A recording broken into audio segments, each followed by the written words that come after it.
Hello everyone, myself Bharat Rai. Today I am going to teach you English for class 5th. Chapter 1st. Chapter name is We Shall Overcome. Right? We shall overcome. आज मैं आप लोग को chapter 1st से We shall overcome पढ़ाने जा रहा हूँ. इस कविता का शीर्षक है We shall overcome.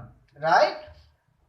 इसका मतलब वी सेल ओवरकम का मतलब क्या है आप लोग को मैं बता दूं हिंदी में. हम होंगे कामयाब. ओवरकम का मतलब कामयाब है ना. This poem is written by Charles Albert Tindley है ना. ये कविता किसने लिखा है? चार्ल्स अल्बर्ट टिंडले ने लिखा है ना. Let's start. We shall overcome. We shall overcome. We shall overcome someday. Oh, deep in my heart, I do believe. We shall overcome someday. है ना. ये आपका फर्स्ट पंक्ति है, फर्स्ट पैराग्राफ है. ये हमने पढ़ लिया है. देख लो आप एक बार. तो just I am going to explain in Hindi. Right. सबसे पहले तो हम लोग को इसमें क्या करना है, हिंदी करने से पहले, एक्सप्लेन करने से पहले मैं आप लोग को कुछ वर्ड मीनिंग बता रहा हूँ, वो आप लोग लिखना है. ठीक है ना. ओवरकम का तो मैंने बता ही दिया है. ओवरकम का मतलब है कामयाब होना. राइट. और उसके बाद समडे. समडे का मतलब एक ना एक दिन, किसी ना किसी दिन, या तो एक ना एक दिन. Right. Deep in my heart. Deep in my heart का मतलब मेरे हृदय की गहराई से, मेरे जो हृदय के अंदर से है ना. बिलीव. बिलीव का मतलब विश्वास है ना. इतना हो गया तो आपको ये आसान से समझ में आ जाएगा. और मैं just I am going to explain in Hindi. Right. इस कविता में कवि क्या कहते हैं? मुझे मेरे हृदय की गहराई से पूर्ण विश्वास है कि हम समस्त परेशानियों को एक न एक दिन दूर करने में अवश्य कामयाब रहेंगे. है ना. इसमें कवि क्या बोल रहे हैं? हम, मेरे हृदय के अंदर से एक विश्वास है, जैसे परिस्थिति भी आएगा उसको हम क्या करेंगे, एक ना एक दिन सामना करेंगे. Next paragraph. We will walk and hand in hand. We will walk hand in hand. We will walk hand in hand someday. Oh, deep in my heart. Oh, deep in my heart, I do believe. We will walk hand in hand someday.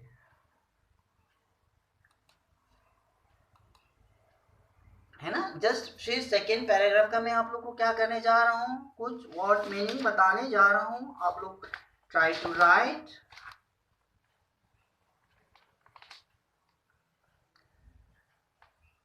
Walk. WALK. Walk. Walk का मतलब चलना. Walk का मतलब चलना. Hand in hand, साथ साथ है ना. इसमें जो हैंड इन हैंड का मतलब होता है हाथों में हाथ पकड़ के, या तो साथ साथ चलना. तो मैं आपको इस कविता को फिर हिंदी में आपको मैं क्या कर रहा हूँ, एक्सप्लेन कर रहा हूँ. है ना.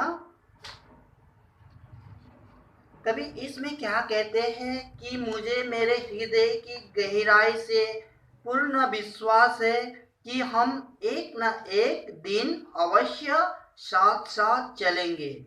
अर्थात है ना, विश्व में जो हम क्या करेंगे, एकता की क्या करेंगे, स्थापना कर लेंगे.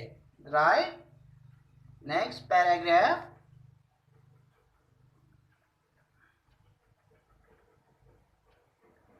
Next paragraph. We are not afraid. We are not afraid. We are not afraid today. Oh, deep in my heart, I do believe.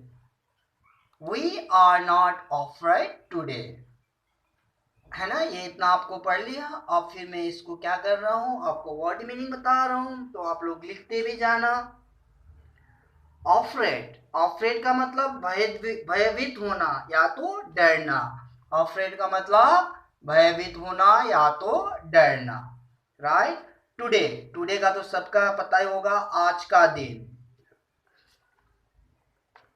ठीक है। इसमें जो हार्ड वर्ड है दो ही है, तो मैं आपको इसको फिर मैं हिंदी में एक्सप्लेन करना चाहता हूँ। तो फिर तीसरा पंक्ति में पैराग्राफ में कवि क्या बोल रहा है, मुझे मेरे हृदय की गहराई से पूर्ण विश्वास है कि हम सभी आज बिल्कुल भी भयभीत नहीं है। जो आज है हम कभी भी भयभीत नहीं है। निडर होकर हम जीवन क्या कर रहे हैं, निर्वाह कर रहे हैं, हम जी रहे हैं। Next paragraph, right. The truth shall make us free. The truth shall make us free. The truth shall make us free someday. Oh, deep in my heart, I do believe. The truth shall make us free someday. So, इस paragraph का भी मैं क्या करने वाला हूँ, आप लोग को कुछ हार्ड वर्ड का मैं क्या करने वाला हूँ, आप लोग को मीनिंग, हिंदी मीनिंग बताने वाला हूँ, ठीक है। ट्रुथ, ट्रुथ का मतलब तो जानते हो कि सत्य बोलना, राइट, सत्य। फ्री, फ्री का मतलब स्वतंत्र। अस का मतलब हमें। सेल में, सेल में का मतलब बना देना, ठीक है। अब इसको फिर हम क्या करेंगे, हिंदी में एक्सप्लेन करेंगे, राइट। इसमें कवि क्या कहते हैं, मुझे मेरे हृदय की गहराई से पूर्ण विश्वास है कि सत्य में हमें एक न एक दिन अवश्य स्वतंत्र ही करा देगा। अर्थात हम लोग सत्य का एक दिन क्या होगा, विजय होगा। आप लोग ने सुना होगा सत्य में जयते, है ना। सत्य का हमेशा क्या होता है, विजय होता है। हम हमेशा क्या करना चाहिए, सत्य बोलना चाहिए। Last paragraph, we shall live in peace, we shall live in peace, we shall live in peace someday. Oh, deep in my heart, I do believe we shall live in peace someday. Right? अब इसको मैं आपको word meaning बता रहा हूँ, जो hard word है उसका मैं क्या कर रहा हूँ, वर्ड मीनिंग बताने जा रहा हूँ मैं। आप लोग लिखते भी रहना। पीस का मतलब शांति। शेल लिव का मतलब रहेंगे, है ना। शेल लिव का मतलब हम रहेंगे, राइट। और डीप इन माई हार्ट को मैंने आपको बता दिया था, मेरे हृदय की गहराई से। आई डू बिलीव, मुझे पूर्ण विश्वास है ना। अब इसको मैं हिंदी में आपको ट्रांसलेट कर रहा हूँ, है ना, हिंदी में बताने का कोशिश कर रहा हूँ। इस पंक्ति में कवि ये बोलना चाहते हैं कि मुझे मेरे हृदय की गहराई से विश्वास है कि एक न एक दिन सभी शांति के साथ जीवन व्यतीत करेंगे। या तो पूरे विश्व में क्या हो जाएगा, शांति शांति हो जाएगा, जहां पर कोई भी क्या नहीं होगा, ऐसा अशांति नहीं होगा। जब भी हम लोग क्या करेंगे, जब भी किसी चीज प्राप्त करने के लिए हम विश्वास के साथ हम उसमें लगे रहेंगे। जैसे आप लोग स्टूडेंट हो, आप लोग बोलेंगे ये पोएम्स तो बहुत लंबा है, कैसे याद होगा।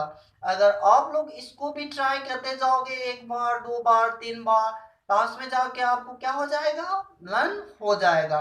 तो हम लोग क्या नहीं करना चाहिए, ट्राई एंड ट्राई, हम ट्राई कोशिश करते रहना चाहिए, कोशिश करते रहना चाहिए। कोशिश करने वालों को कभी क्या नहीं होता, हार नहीं होता। Very good. तो ये कविता किसने लिखा है? चार्ल्स अल्बर्ट टिंडले, है ना।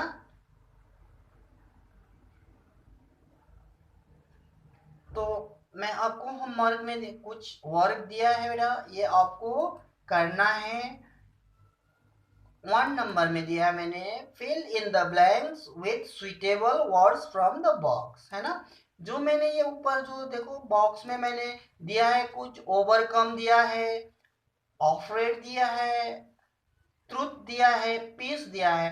ये लगा के आपको क्या करना है, ये जितना भी फिल इन द ब्लैंक्स है, खाली जगह है, आपको भरना है। नंबर 1 देखिए, आई ऑलवेज स्पीक द, जो भी इस 4 में से जो भी आएगा वो आपको यहाँ पर भरना है।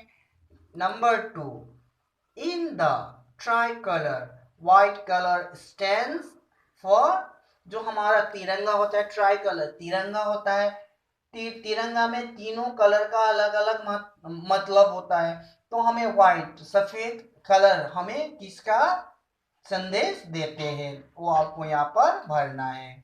3rd number, a thief is always dash of the police, एक चोर हमेशा किससे डरता है, वो आपको यहाँ पर लिखना है ना। 4 number, with confidence we can dash our fears, हम कॉन्फिडेंस के साथ हमारा डर को क्या कर सकते हैं, वो आपको यहाँ 4 जो भी है, आपको 4 ऑप्शंस में से वो 4 ऑप्शंस लगा के आपको क्या करना है, ओवरकम, ट्रूथ एंड पीस, है ना। ये अभी तक है, मैं इसको स्लोली कर रहा हूँ बेटा। 1 नंबर, 4 नंबर, है ना। अब मैं करूंगा, आपको ऑप्शंस भी दिखा रहा हूँ। 1 से 3 नंबर तक आपको दिख रहे हैं, फिर लास्ट में 4 नंबर दिख रहे हैं। ये आपको इसी टाइम में स्क्रीनशॉट ले लेना, तो आपको लिखने के लिए क्या हो जाएगा, आसान हो जाएगा।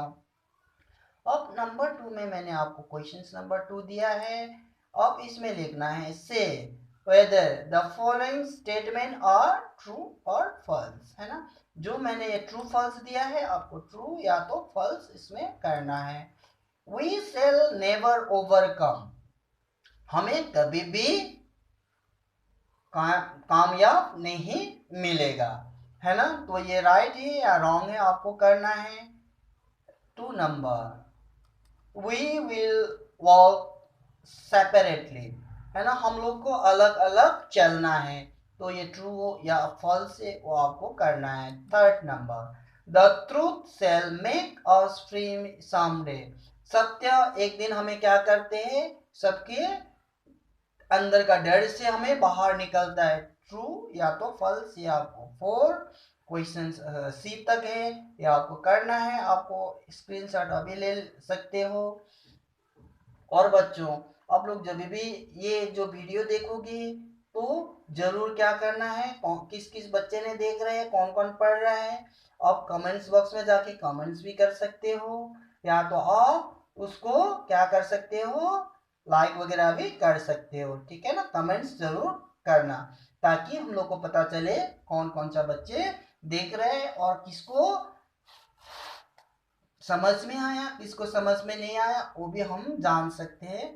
तो आप लोग क्या करने का कोशिश करना, कमेंट्स लिखने का कोशिश करना। Thank you.